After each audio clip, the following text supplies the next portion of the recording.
अस्सलाम वालेकुम नाज़रीन, फैज़ाबाद धरने से बड़ी अपडेट लेकर आपकी खिदमत में हाजिर हुए हैं। तहरीक लबैक पाकिस्तान की हुकूमत के साथ मुतालबात जो थे वह मंजूर कर लिए गए हैं और तहरीक लबैक पाकिस्तान की जानब से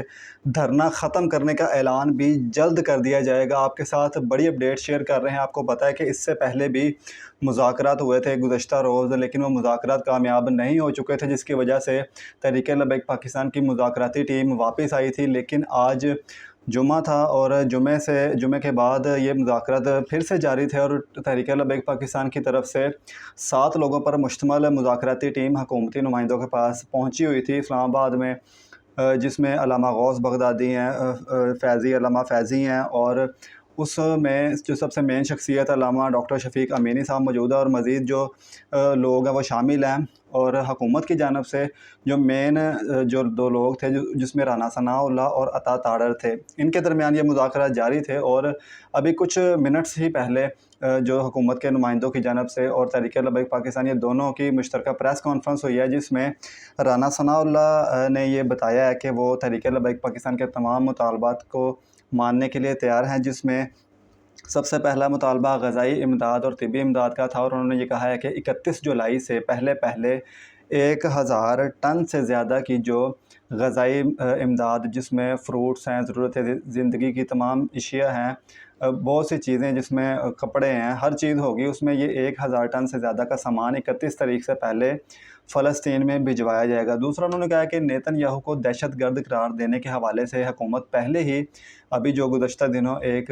मुश्तरका कॉन्फ्रेंस हुई थी तमाम मुल्कों के दरमियान, मुस्लिम ममालिक के दरमियान, जिसमें वज़ीर-ए-आज़म पहले ही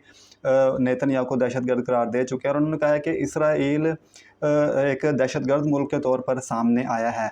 ये जो अल्फाज हैं बड़े ढके छुपे लहजे में उन्होंने कहे हैं और नेतन्याहू के मुतल्लिक़ भी बड़े ढके छुपे लफ्ज़ों में ये बात की है, खुल के नहीं की गई, लेकिन की ज़रूर है। उन्होंने कहा कि हम तो पहले ही इनके ख़िलाफ़ हैं और नेतन्याहू ने ज़ाती तौर पर जो जंगी जराइम किए हैं, अक़वाम मुत्तहिदा से हमारी ये अपील भी है कि इसको सख्त से सख्त सज़ा दी जाए और उसको कटहरे में लाया जाए, ताकि इसने जो जराइम किए हैं, जंगी जराइम किए हैं, मासूम लोगों पर जुल्म किया है, फ़लस्तीनियों पर, उसको इसकी सज़ा मिलनी चाहिए। तीसरा जो मुतालबा था इसराइली मसनूआत के बाइकॉट का, उसके हवाले से भी राना सनाउल्लाह ने ये कहा है कि वो इस चीज़ को बतौर ख़ुद एक कमेटी बनाकर देखेंगे और बिला वास्ता या बिल वास्ता जो भी कंपनियां या जिस तरीके से भी ये कंपनियां फ़लस्तीनियों के जुल्म में मुलविस पाई गई या उनकी जो मसनूआत हैं वो पाकिस्तान में हम इस्तेमाल करते हैं, अगर वो इसराइली मसनूआत किसी भी तरीके से वहाँ पर इसराइल की मदद करने में शामिल हुई तो वो इसको रुकवाएँगे और इनका बाइकॉट किया जाएगा। ये तहरीक लबैक पाकिस्तान के जो मुतालबात थे वह हुकूमत की जानब से तफ़सीलन इस पर गुफ्तगू हुई है और मंजूर कर लिए गए हैं। लेकिन फैज़ाबाद के अंदर से सहाफ़ी साद हुसैन रिज़वी साहब का जुमे पर यह बयान सामने आया था और अभी भी ये बयान सामने आया है कि जो कमेटी वहाँ पर मुज़ाकरात के लिए गई थी, उनकी तरफ से कोई भी बयान सामने आया है या नहीं आया, लेकिन जब तक मरकज़ से हाफ़िज़ साद हुसैन रिज़वी साहब की तरफ से कोई ऐलान सामने नहीं आता, तब तक हम इस धरने से नहीं जाएँगे और इस धरने को ख़त्म नहीं करेंगे। तो अभी उसका ही इंतज़ार है और उस चीज़ का तमाम कारकुनान पूरे पूरे मुल्क पाकिस्तान की नज़रें हाफ़िज़ साद हुसैन रिज़वी पर हैं कि वो क्या ऐलान करते हैं, वो धरना ख़त्म करने का ऐलान करते हैं या वो अभी यहीं बैठने का ऐलान करते हैं। क्योंकि उन्होंने ज़ाहिर है ये कहा था कि वो मुतालबात मनवाए बगैर यहाँ से नहीं जाएँगे, क्योंकि इससे पहले भी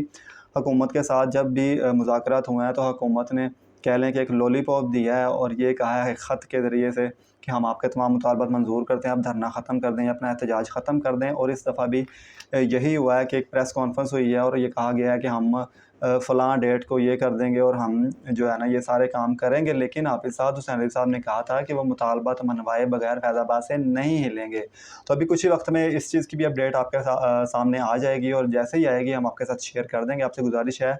कि हमारे साथ जुड़े रहिएगा, जैसे ही अपडेट आती है हम आप तक फ़ौरन पहुँचाएँगे। और इन मुतालबात की मंजूरी के ऊपर आपकी क्या राय है? क्या ये धरने को ख़त्म कर देना चाहिए या फिर मुतालबात मंजूर होने तक यहीं पर बैठना चाहिए? आपकी क्या राय है? कमेंट सेक्शन में अपनी राय का इज़हार लाज़मी कीजिएगा। मिलते हैं नेक्स्ट वीडियो में, तब तक के लिए अल्लाह हाफ़िज़।